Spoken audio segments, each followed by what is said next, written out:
CR101radio.com, podcasts, and more.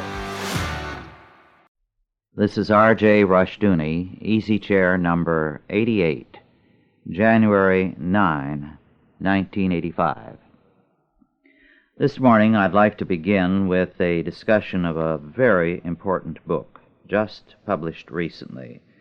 As a matter of fact, in the area of political thought, I would rank it alongside of Helmut Schuck's book Envy and Roland Hunsford's The New Totalitarians.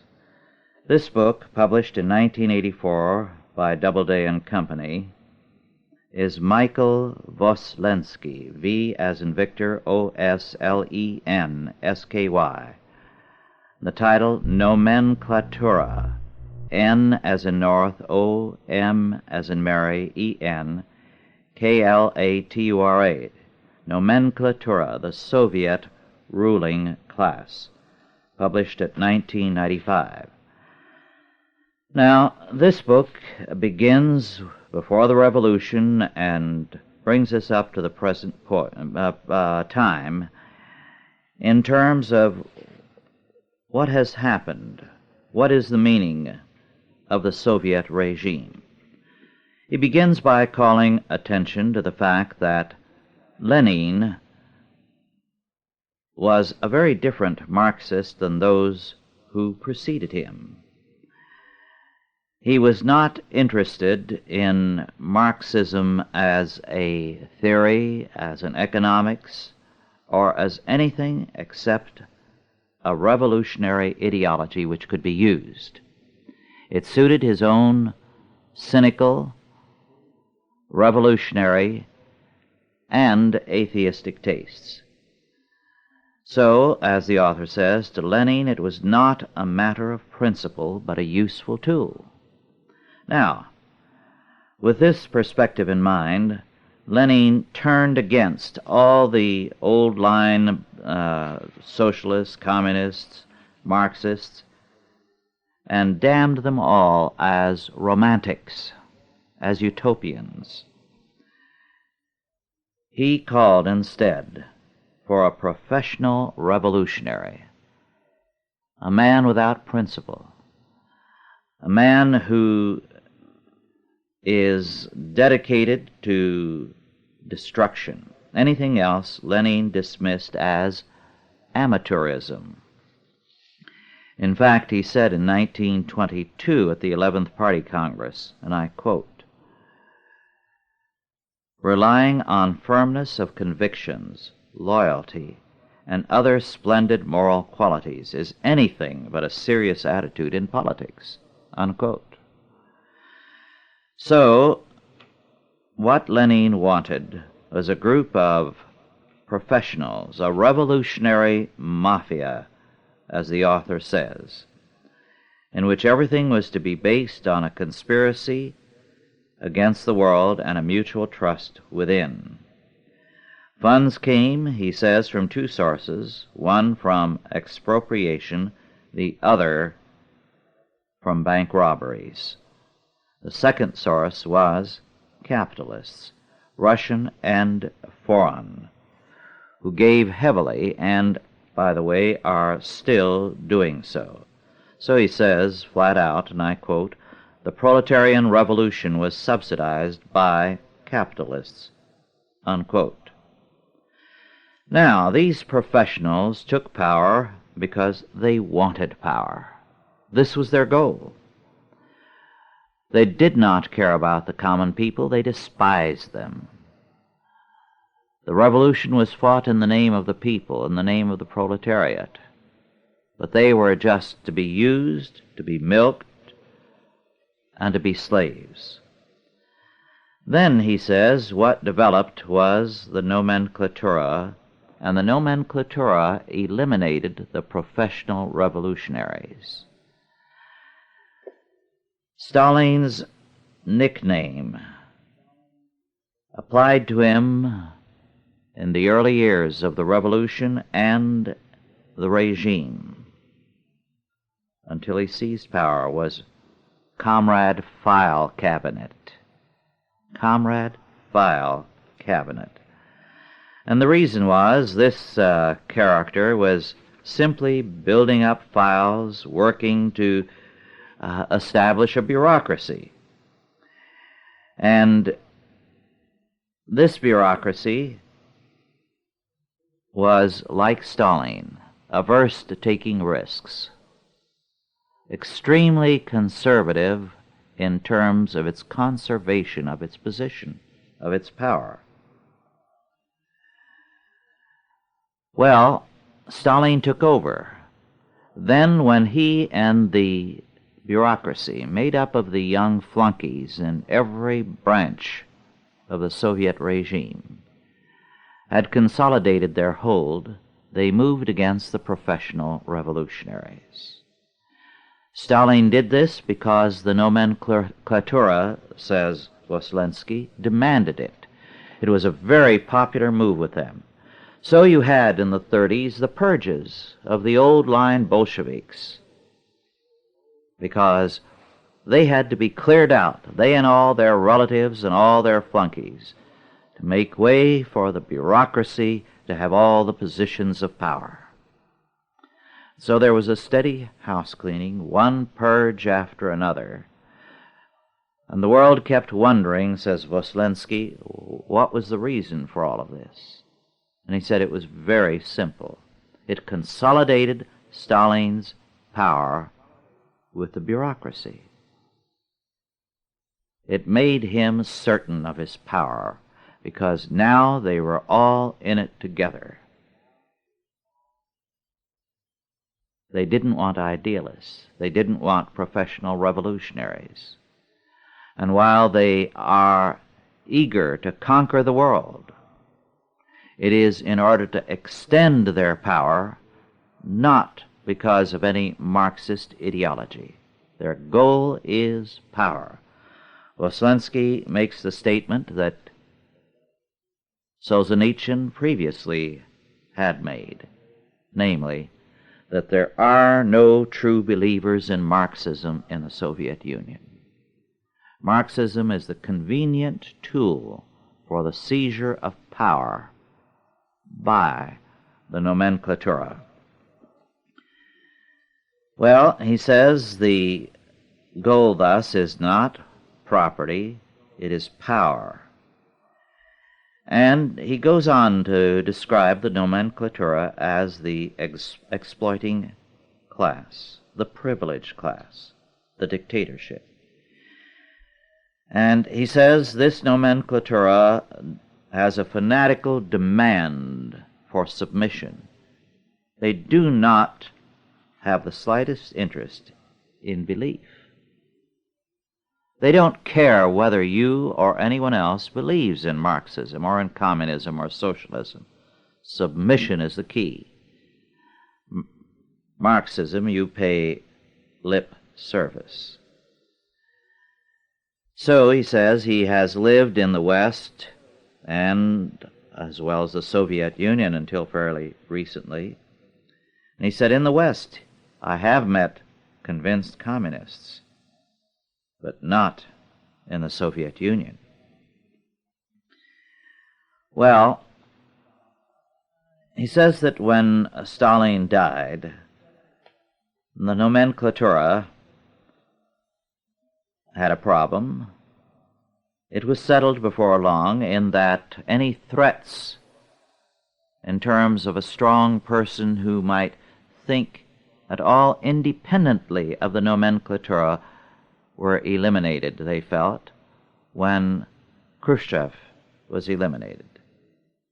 Then they got the staid bureaucrat, Brezhnev, and with him they were very, very happy. Brezhnev represented everything that the Nomenklatura regards as excellent. He was strictly a man geared to defending and furthering the power of the Nomenklatura. The chosen successor, popular with everyone up and down the line, was Chernenko, because Chernenko represented the bureaucracy par excellence, a non-entity who never did a good job in any office he held, was a bungler throughout his career, except that he was loyal to the nomenklatura, to the bureaucracy. And this is what they want. However, a problem intervened in the name of Andropov. Andropov represented someone with a little initiative, with some ability. And one of the things that happened was that when Andropov was with the KGB, an accident took place of a highly placed associate of Brezhnev. It sent shock waves throughout the bureaucracy. Was it an accident? It was the first time a communist had died in a car accident.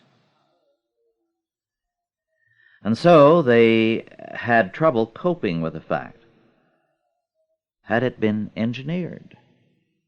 Well, 2 or 3 other accidents took place. And whether the people were nervous or too drunk, no one dared surmise or express an opinion as to what happened, because they were afraid behind it all was Andropov. The KGB was responsible. So, at that point, Andropov, who may or may not have done anything up to this point, moved against some very highly placed people close to Brezhnev for corruption. They were brought to trial. Well, corruption is a way of life. In fact, it is a crime in the Soviet Union to report corruption, because you're then questioning the wisdom and infallibility of the bureaucracy, of the nomenklatura. But Andropov exposed the corruption of certain persons close to Brezhnev, and this put fear in everyone's heart. Everyone is guilty of corruption. Would Andropov move against them? And they were paralyzed as a result, and they named him the successor unanimously, although he previously did not have a ghost of a chance. Now, Andropov in all of this, and there's a great deal of excellent material on Andropov, knew that he was a dying man. But, of course, in Soviet thinking, the only immortality is in the history books. And Andropov was determined to have that immortality. So he conspired to seize office, gained it, tried to help his friends as much as possible, and then died not too long after gaining power. And the nomenklatura breathed more easily, and Chernenko took power. And as Voslensky says, life is easier when you have a weak boss. And the preference of the nomenklatura is for weak men at the top, so that whether it is the army or the KGB or the party, weak men are increasingly coming to the top, with the result that the country is declining. The nomenklatura is not interested in production. It lives very well. And as he calls attention to over and over again, in his travels abroad, he has found that he can meet with heads of state and be appalled at their poverty as compared with someone who's in the secondary echelon of the nomenklatura. Heads of state whose lifestyle seems embarrassing, it's so poor. And he's talking about the most powerful countries of the Western world. And he says the bureaucracy, including the secondary bureaucracy, lives better than the wealthiest capitalists and the most powerful heads of state in the Western world. And all they're interested in is increasing their power. They have no concern for the people. Whether they live or starve makes no difference to them. Now, when it comes to the relationship of the Soviet Union to the world, what he has to say is exceedingly important. He says the Nomenklatura wants not war, but victory. Not in the least, he says, do they want war. They make a show of pugnacity to persuade the West that communism is preferable to catastrophe, that it is better to be red than dead. And he says all their threats are only bluffs. The Nomenklatura attacks only the weak, and especially when they make no show of resistance. So he says the West is stupid. The Nomenklatura fears the strong. It kicks the timid, he says, and retreats from the weak. It remembers the Russian proverb that Lenin quoted, if you're given, grasp. If you're beaten, run fast. This, he says, is the whole political wisdom of the Nomenklatura. And our foreign policy is one of surrender. And it appalls him. All that's needed is a stand, and these incompetent bunglers will retreat. He believes, moreover, that the Soviet Union is going to collapse. Its ability to function is declining dramatically. There is increasing contempt within the Soviet Union for everything that the leadership represents. He says, in fact, that the KGB now is regarded like a case of leprosy, so that no one wants to have any connection with KGB people. And I quote, interesting evidence of their psychological capitulation in the face of general aversion is provided by a method they use when they want to discredit someone. They simply spread the rumor that he is a KGB agent. Could there be better evidence of the KGB's inferiority complex? Unquote.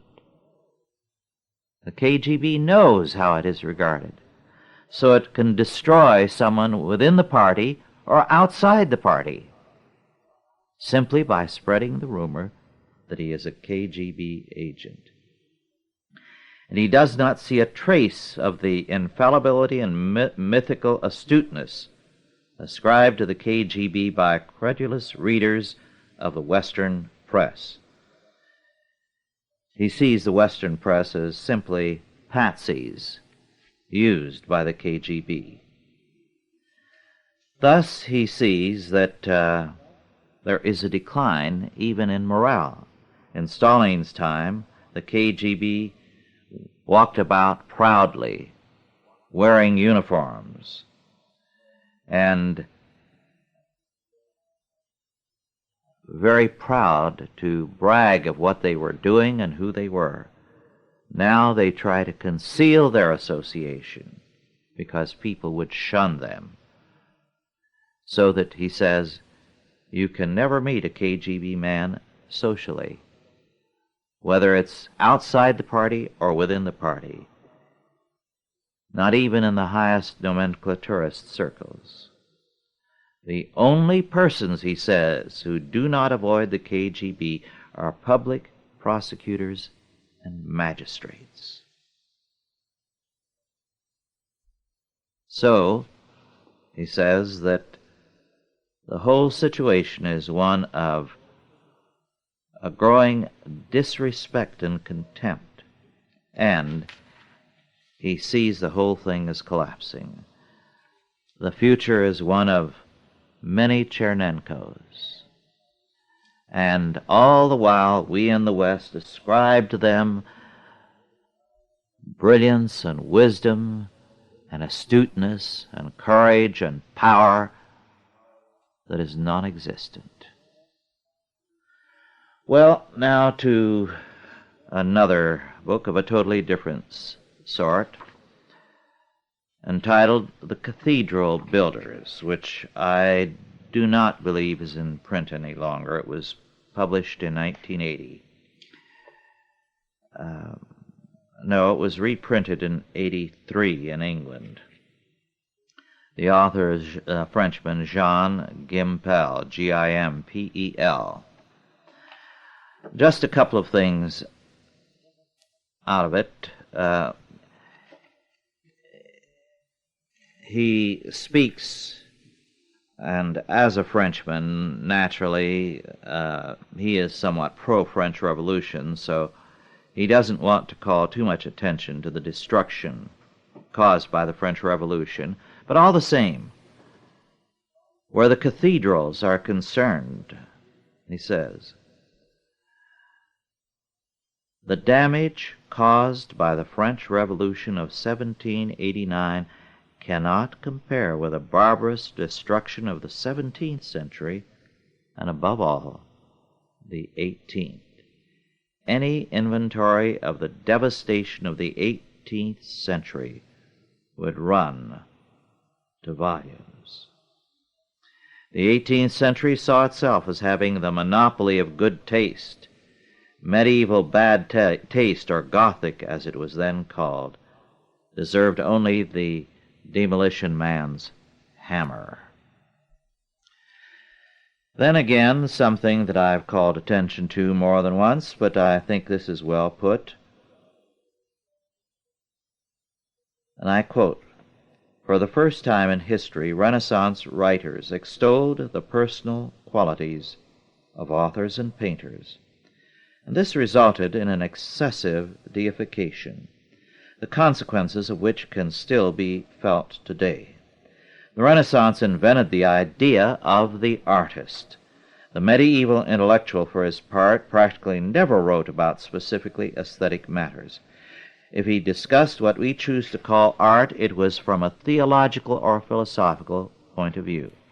Certainly, to our knowledge, medieval writers mention neither the sculptors which we admire so much, nor their makers, though these were not quite as anonymous as some people would have us believe.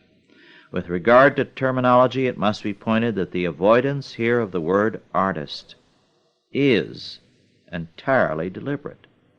It adds nothing to the glory of the cathedral builders, and its present-day meaning was fundamentally alien to the spirit of the Middle Ages. It was not until 1762 that the French Academy's dictionary mentioned the word artiste with a meaning which we understand today," unquote.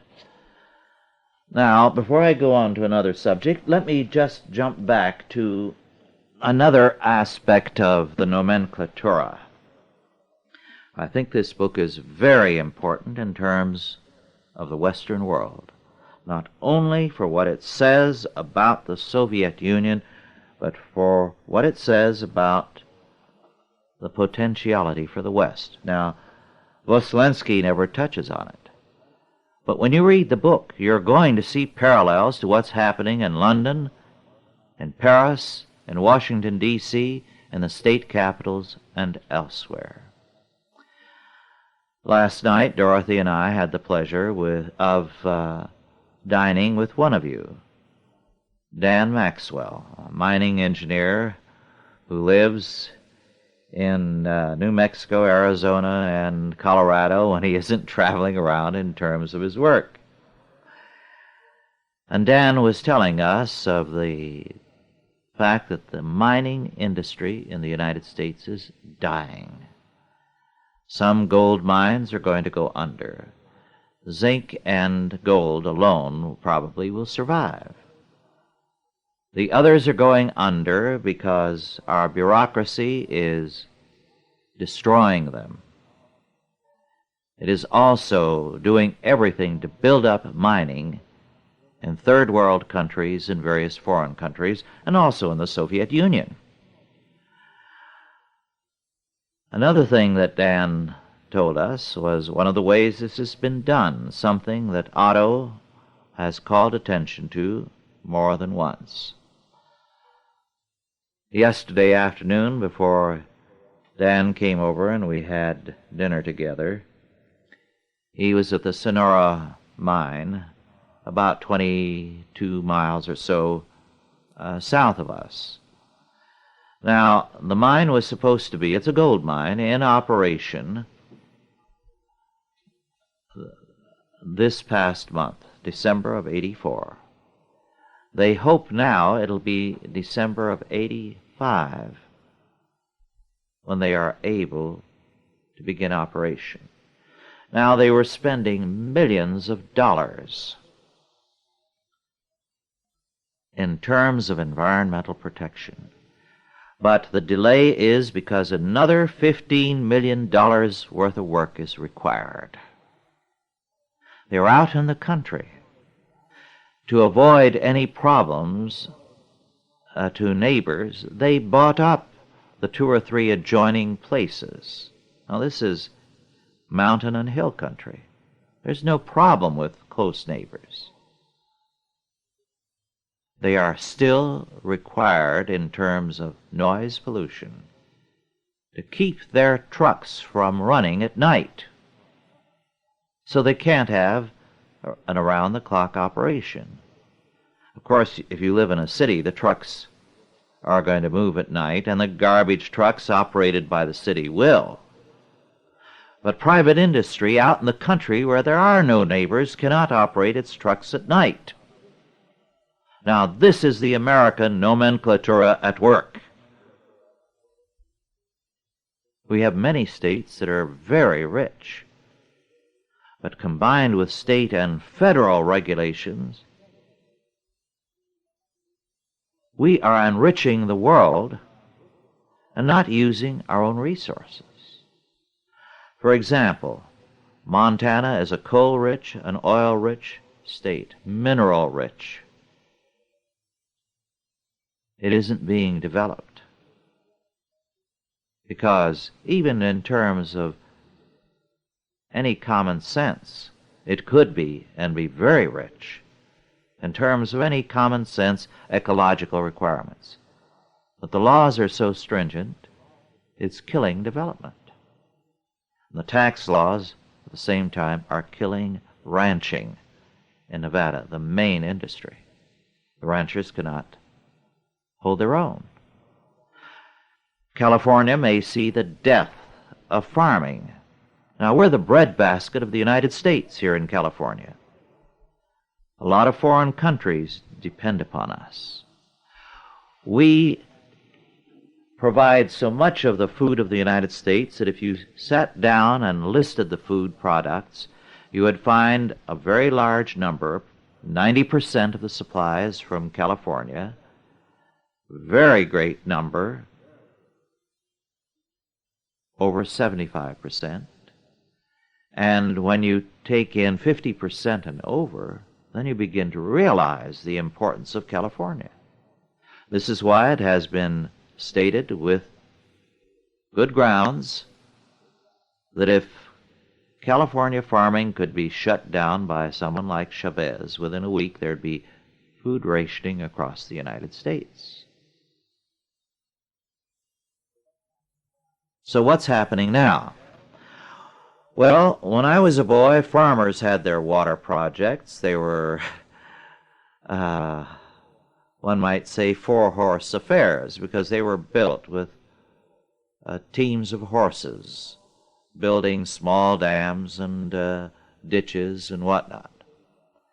State and federal agencies have taken over. And now we have the insane demand that farmers, and a move towards this, be charged the same rate for their irrigation water as city people pay for their tap water. That will put the farmers out of business. It could happen. Well, one of the things that led to it was the change in the voting pattern in the states.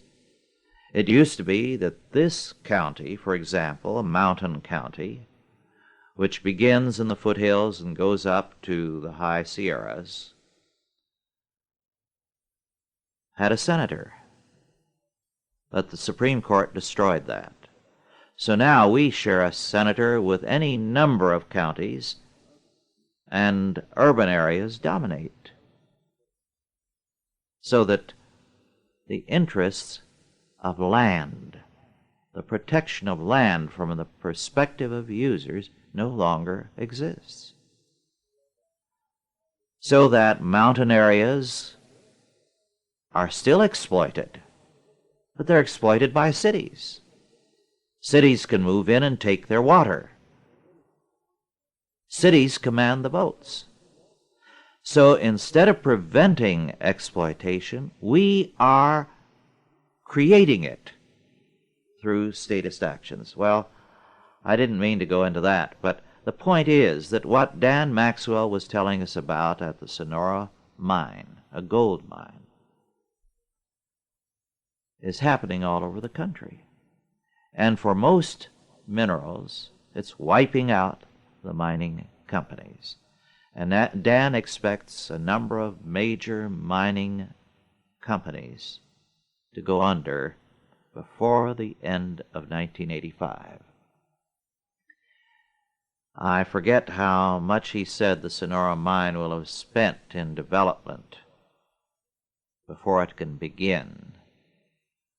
But I believe it was close to $100 million before they can start producing. Some of it was necessary. A large amount was unnecessary.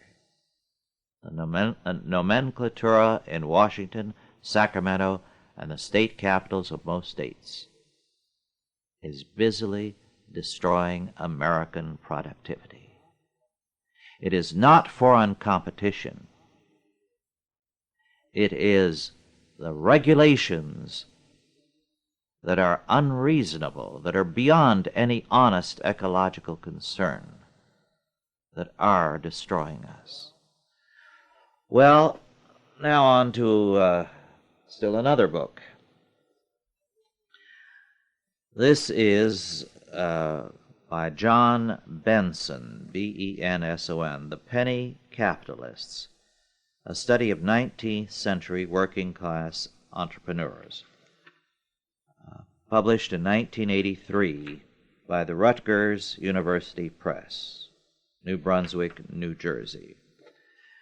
An interesting book. Deals with the English penny capitalists. And the point the author makes, if we go back and look at the working conditions of the very poor working men in England, coal miners and the like, it's easy to say how bad their condition was, and it was not good, but it doesn't give us the entire economic fact.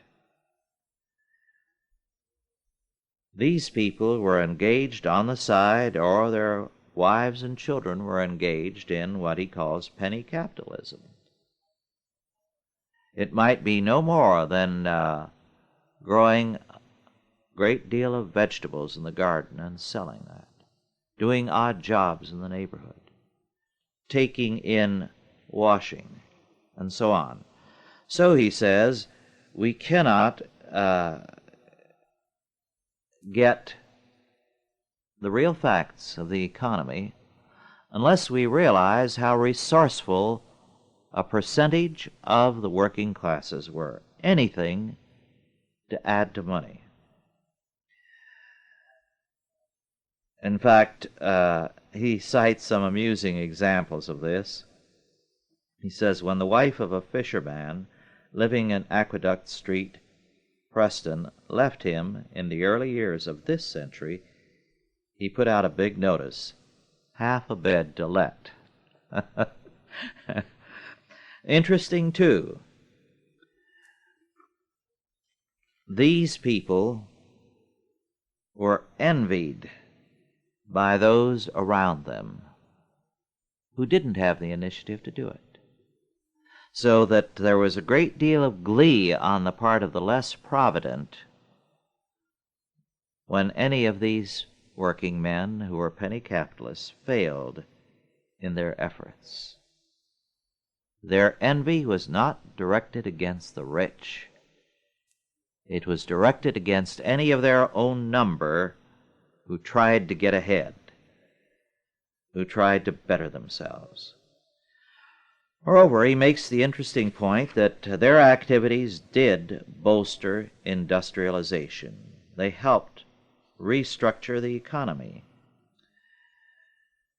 They met many needs. They were the entrepreneurs in one area after another, starting little activities, and then other people saw the potentiality and took over, or else occasionally they would themselves increase. So that there was a great deal of activity, a fair percentage of the working class working to better themselves. Moreover, he strikes at the myth of poor but honest, because he said these people, since they were fly-by-night operators in many cases, they were here with a stand or going from door to door to sell something, were not averse to dishonesty. It was easier for them to get away with it. So that when, for example, they would go from door to door and sell coal, what many would do would be, and this was especially common during the course of a strike at Pendleton in 1911, they would break up bricks, put pitch on them and blacklead them, put them in a bag with some good coal on top, and sell them for a good price. Lower than the market price, but with coal at that time harder to get because of the strike, they would find people ready to buy. So he makes it clear that poverty doesn't make a man necessarily moral. It's a very interesting book, and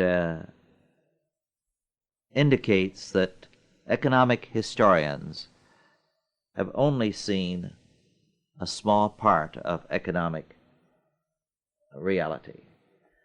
Well, now on briefly to another. The 6th volume of The Image of War, 1861 to 1865, came out, published by Doubleday in the late months of 1984. It's a $40 book. The whole set of 6 volumes is the most complete collection of photographs of the war that has, I believe, ever been collected. Both the prelude to the conclusion in 1865. And the text is sometimes excellent, sometimes just a repetition of known facts.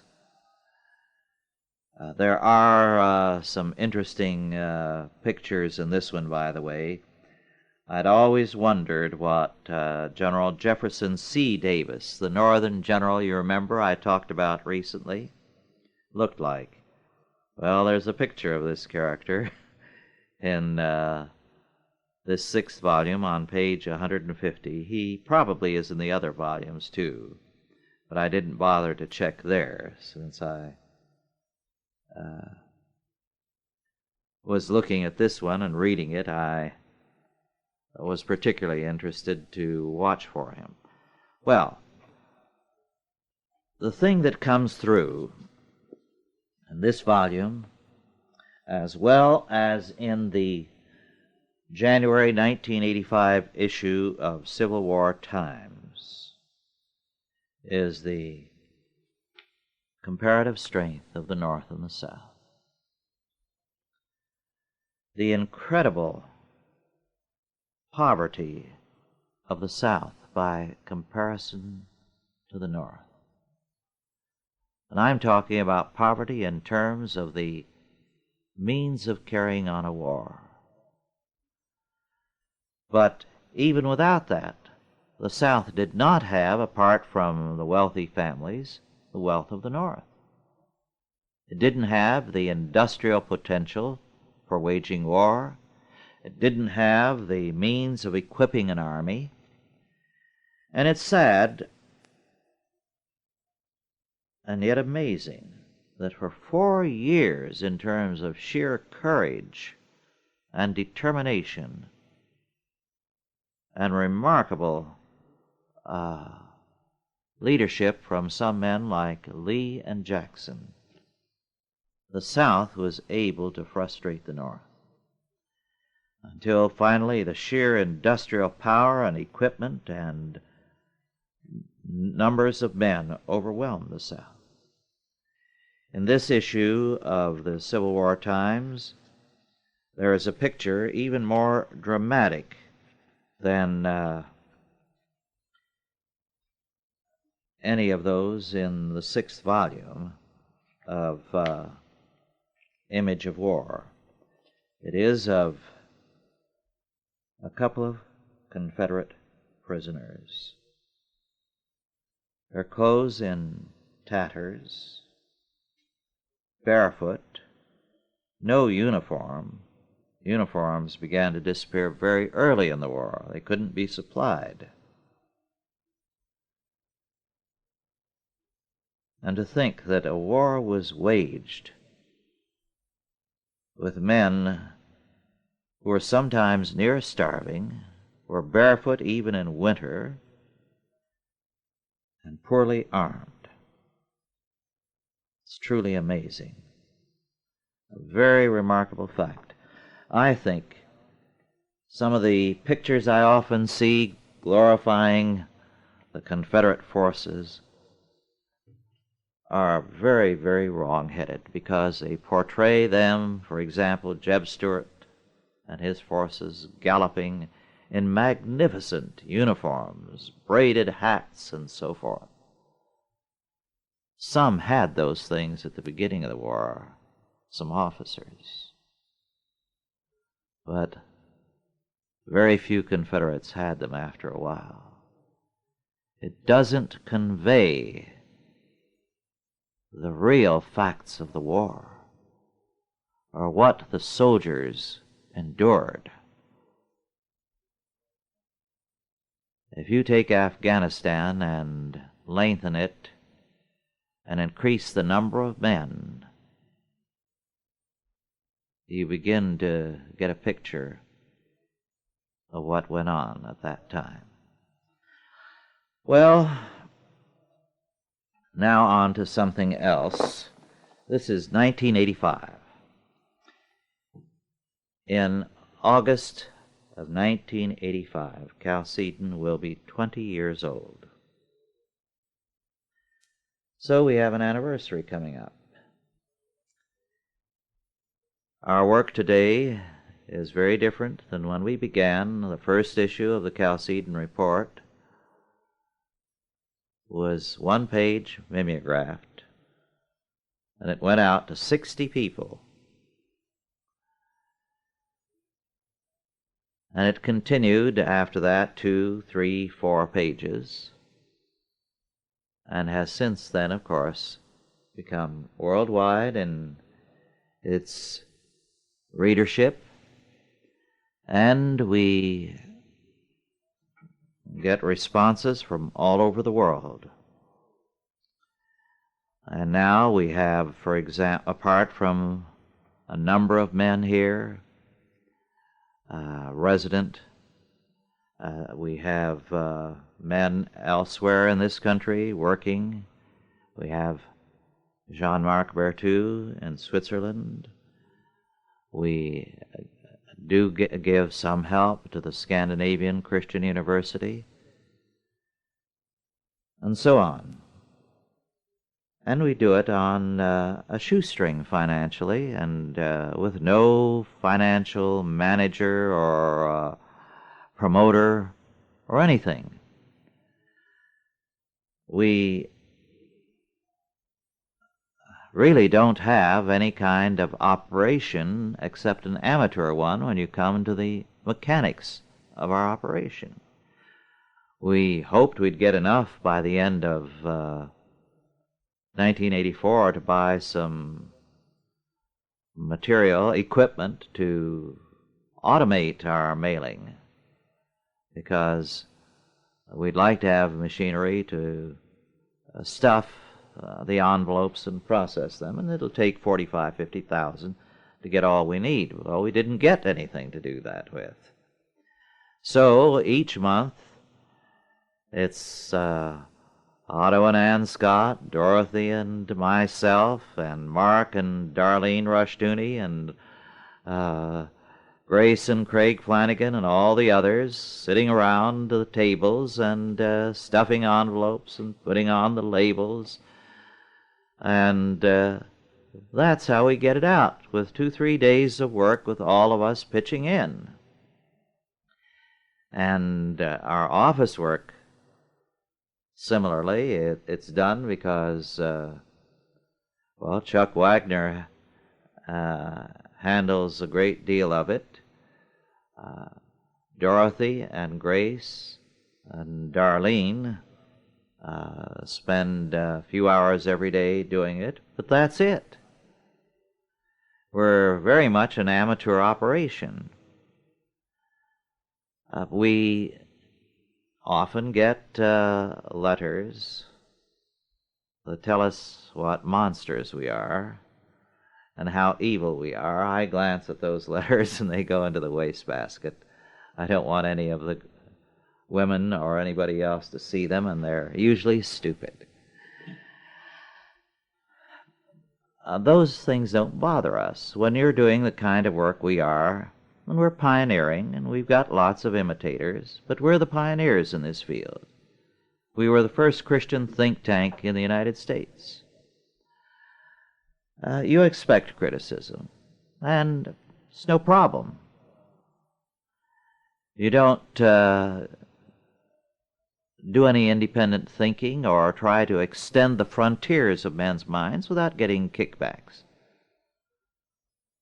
But what has been our major problem, apart from the lack of any adequate financial structure, so that we operate in terms of cash only if we don't have it, when we wait.